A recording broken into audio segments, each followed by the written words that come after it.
In part 4 of this webinar, we're going to be looking at what improper training looks like and why we might choose some different exercises rather than the ones we're going to go over right now.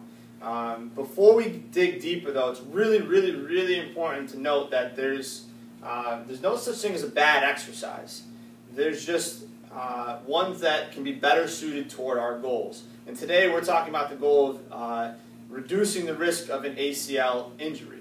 So the moves that we talk about and the moves that we look at, especially in this improper section, are going to be ones that maybe aren't the best choices for us for completing that goal.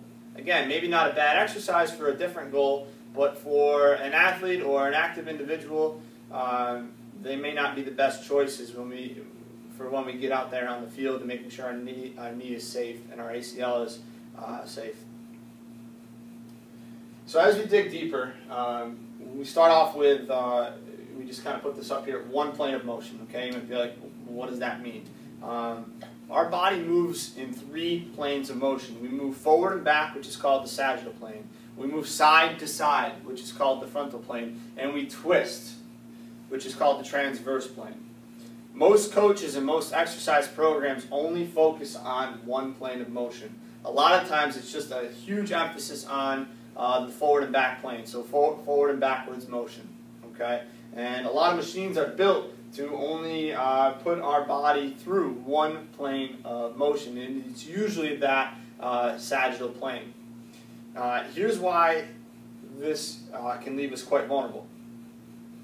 If we just simply train for one plane of motion, like this woman, she might be looking to get her legs stronger and think that, okay, if I get my legs stronger this way, then my knee's a little bit safer. Not so fast, okay?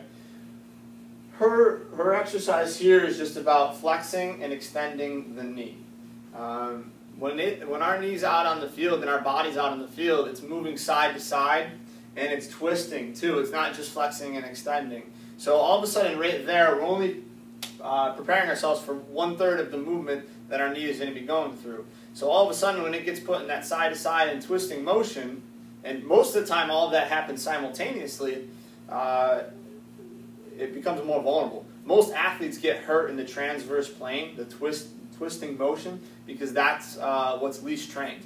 That's what it's least prepared for in the gym typically, and least prepared for out with coaches' drills in the field. A lot of time, again, it's just that forward and backward emphasis. But even in just running, we look at and we dig deeper. You know, if you look at the body, you can see there's twisting motion going on when I'm running forward. There's actually side-to-side motion going on that we can't see as obvious, and obviously there's forward and back motion. But even at the joint, when I step, and I step with this right leg, just at the hip joint, I'm flexing in the sagittal plane. I'm doing something called adduction or adduction in the frontal plane, and I'm internally rotating. This is just my hip joint in the transverse plane. And that's happening at all joints up and down throughout the body. So again, if they're just trained for one plane of motion, they might get good at it, but they're only getting good at one plane, and all of a sudden when they're going side to side and twisting, we're quite vulnerable. Next, this is just as equally as important, single joint movements. So when we look at the exercise of walking or running again, it takes an incredible amount of muscles, joints, tendons, ligaments, bones, just to get that task done, and all working together.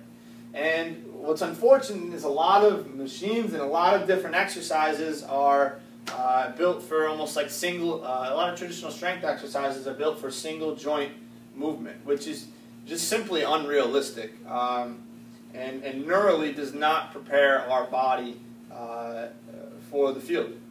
So when we look at a lacrosse shot or a soccer kick, or a volleyball jump and hit, everything is working together from foot to head to hand.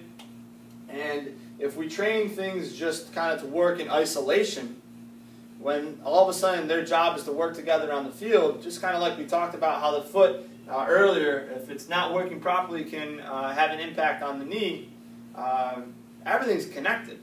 So that means everything must be strong, stable, powerful, and be able to move fast and explosively, but not just on its own, working together with the rest of the body. And when everything's working harmoniously, that's when we're safest, that's when we're strongest, and that's actually when we have the highest potential for our performance. Let's continue to dig deeper. And we look at, again, just before we go to the next bullet, this leg, again, is just, it's a single joint move, where she's really just moving that knee up and down. It's not working together really with her foot, and not really as much with her hip in an authentic way. And that's kind of leading to us to our next point, unauthentic environment. And that might be a little bit confusing. Kind of looking at that title, kind of like, well, you know, what does that actually mean? But it's one of probably the simplest to kind of notice. And we know that when we're on our soccer field or lacrosse field, volleyball court, basketball court, whatever we may be on, usually we're in open space, we're running around, we're cutting, we're pivoting, and again, everything's working together from the foot to the head. So if we're training sitting in a machine, so sitting in a fixed environment that only allows fixed motion, and you know, really the most obvious is that's training my knee in a sitting position where hopefully I'm not sitting out on the basketball court. It's not realistic to how we're actually moving. So if we're just training in a machine-like environment, we might get really good at machines, but when we're out on the field, our body's like, all right, this is a little different from how you've been training me. And most importantly is when my foot hits the ground, it has a job to do, and it's sending a lot of different feedback to my knee. And it's working together with my knee, and then it works together with my hip, and that travels all the way up through the body. In this move, and I know she might be doing other exercises, but most likely there might be traditional strength training exercises and maybe more machine exercises. In this move, her foot's not even touching the ground, which means it's really not giving any feedback to the knee. So all of a sudden, when she goes onto the court or onto the field and she's running and she plants and steps down, again, this foot is sending a lot of different feedback to that knee that knee better be prepared for. This does not prepare that knee for what the foot's about to send it. And lastly, and this is, again, these are all very actually equally important points, a lot of exercises only, especially in these machine-like ones, only allow the knee to track over the foot. And a lot of coaches might prescribe lunges forward where the knee's only allowed to stay over the foot, or squats, again, with the knees just staying over the foot. But when we're out there, our knee is moving. It moves side to side and it twists as well as forward and back. And again, all at the same time usually. And if we were to take a million different snapshots of you out on the field or out on the court, we would see this knee sometimes here, we would see it sometimes here, we would see maybe our hands back here and our knee back here. We might see it like this. And all of a sudden we start to realize, well, wait a minute, my knee's not just over my foot. So if I just train my knee over my foot when it's in this position, or I have a lot of momentum from my upper body twisting and my knee's coming down here, is just training it over the foot going to prepare it? The answer is no. We need to develop exercises that move the knee in the frontal plane and transverse plane, not just simply up and down over the foot. Because neuromuscularly, we have to prepare for that knee to be in all those different positions, and especially positions that keep us could be very vulnerable.